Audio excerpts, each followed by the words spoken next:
Netflix पर मुन्ना भैया का स्पोर्ट्स ड्रामा आया है। साथ में हैं फुकरे और कोहरा वाले इंस्पेक्टर साहब। इनकी ग्लोरी देखकर लगा कि सच में अगर कुछ अच्छा बनाना चाहते हैं तो अच्छे एक्टर्स की ज़रूरत तो होती है, लेकिन बड़े स्टार्स की ज़रूरत ना के बराबर होती है।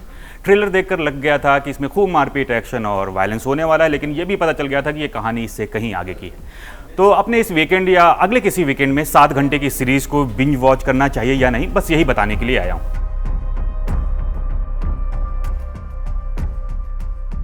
स्टोरी कोच सर रघुवीर और उनके 2 बेटों देविंदर और रविंदर की है। ये तीनों हरियाणा के एक इमेजिनरी शहर शक्तिनगर से बिलोंग करते हैं। यहाँ हरियाणा और वहाँ का स्पोर्ट्स फलता फूलता है। ये पूरा शहर ओलंपिक मेडल की चाल लिए बैठा, लेकिन जहाँ महत्वाकांक्षाएं ज़्यादा होती हैं वहाँ लालच और बाकी बुरी चीज़ें भी बढ़ती हैं। अखाड़े नहीं रहे, वो पूरी तरह से कोचिंग सेंटर्स में बदल चुके हैं, बिल्कुल वैसे ही जैसे IAS या इंजीनियर बनाने वाली फैक्ट्रियाँ अपने देश में खूब फल फूल रही हैं। खैर, कहानी पर आते हैं। कोच सर और उनके दोनों बेटे साथ नहीं रहते, क्योंकि इन तीनों के दिलों में बॉक्सिंग किसी ऐसी फांस की तरह फंसी हुई है जिसे निकाल भी नहीं सकते और रख भी नहीं सकते। लेकिन इन दोनों भाइयों को अपने शहर वापस आना पड़ता है, जो उनके लिए किसी नर्क से कम नहीं। वजह है उनकी बहन गुड़िया का मर्डर। गुड़िया ही वो कड़ी है जो इन तीनों बाप बेटों को जोड़ कर रखती है। तो दोनों भाइयों के मन में अब सिर्फ बदला है। वो उसे ढूंढने निकल पड़ते हैं जिसने गुड़िया को मारा है। यहीं एंट्री होती है खाप पंचायत की, ड्रग माफिया की और करप्ट सिस्टम की। इन सबसे जूझना भी है और जीतना भी है, लेकिन ये जीत बहुत से सेक्रीफाइस के साथ आने वाली है। यही है कहानी। यहाँ एक कोच है जो चक दे इंडिया के कबीर खान की तरह मेडल लाना चाहता है, और 2 भाई भी हैं जो सपूत के अक्षय कुमार और सुनील शेट्टी की तरह अपनी फैमिली मेंबर के लिए बदला चाह रहे हैं। लेकिन सिर्फ ये 2 रेफरेंसेस सुनकर ऐसा मत सोचिएगा कि इसमें नया क्या है, और ये तो हम देख ही चुके हैं, क्योंकि कहानी में नया है थ्रिलर और सस्पेंस, जो कई बार अब्बास मस्तान की फिल्मों की याद दिलाता है। पूरी सीरीज में सबसे मस्त लगे हैं दिव्येंदु। जब वो प्यार का पंचनामा में लिक्विड बनकर दिखे तो लगा कि ये बहुत बढ़िया है, लेकिन शायद इससे आगे कुछ नहीं कर पाएंगे, लेकिन वो इससे आगे बढ़ गए। चश्मे बदूर और मडगांव एक्सप्रेस में उनका दूसरा रूप दिखा, लेकिन जब वो मिर्ज़ापुर वाले मुन्ना भैया बने तो लगा कि इनका बेस्ट है ये, इससे अच्छा क्या हो सकता है। लेकिन शायद वो भी उनका बेस्ट नहीं था। ग्लोरी में वो मुन्ना भैया वाले रोल के कई मामलों में ऑपोजिट दिखे हैं। जब उन्होंने पूर्वांचल का टोन पकड़ा तो लगा ही नहीं था कि वो हरियाणवी टोन भी बिल्कुल वैसे ही पकड़ लेंगे।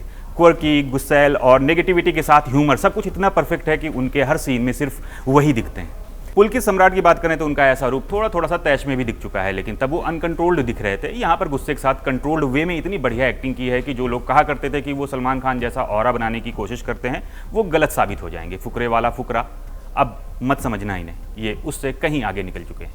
कोच सर बने सुविंदर विक्की के पास उतना ही रोल है जितना सीरीज के दोनों लीड एक्टर्स के पास। कोहरा से वो सबकी नज़र में आ चुके हैं। अच्छे एक्टर के तौर पर जो कुछ भी चाहिए होता है वो सब है उनमें। वो एक बार भी लाउड नहीं दिखे। सीरीज़ में आशुतोष राणा भी हैं जो बॉक्सिंग कोचिंग सेंटर के कोच बने हुए हैं। रोल कम है, लेकिन कम में ज़्यादा कर जाने वाले दुश्मन हैं वो।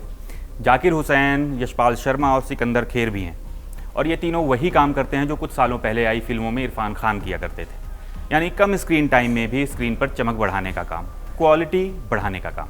खासकर सिकंदर खेर गैंगस्टर कुकी यादव के रोल में उन्हें देखकर लगा जैसे रक्त चरित्र में बुक्का रेड्डी के रोल में अभिमन्यु सिंह। सयानी गुप्ता की बात ही क्या करें, खूनी में उन्होंने सब कुछ साबित कर दिया है, तो यहाँ भी उन्होंने खुद को साबित करने से पीछे नहीं छोड़ा है।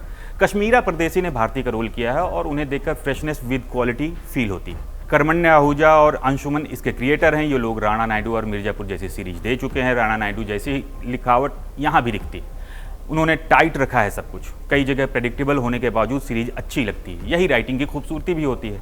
अंशुमन ने डायरेक्शन में ख्याल रखा है कि कहीं उनकी पिछली सीरीज मिर्ज़ापुर जैसा कुछ ना हो जाए।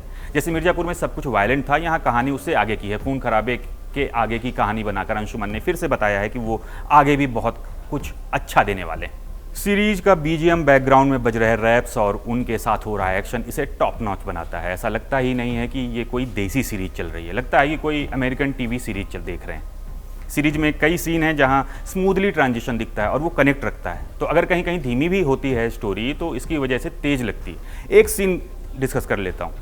पुलकित सम्राट की पीठ पर कोई चाकू मारता है और वो वॉशरूम में गिर जाता है। उसका खून बहते बहते सर्कल जाली वाली नाली के पास पहुंचता है। कैमरा उस गोल नाली के होल के एकदम नज़दीक जाता है और अगले ही सीन में वो सूरज से दूर आ रहा होता है। ऐसे कई सीन्स हैं जिन्हें देखकर सोनू सूद वाली फतेह के ऐसे कमाल सीन से याद आते हैं।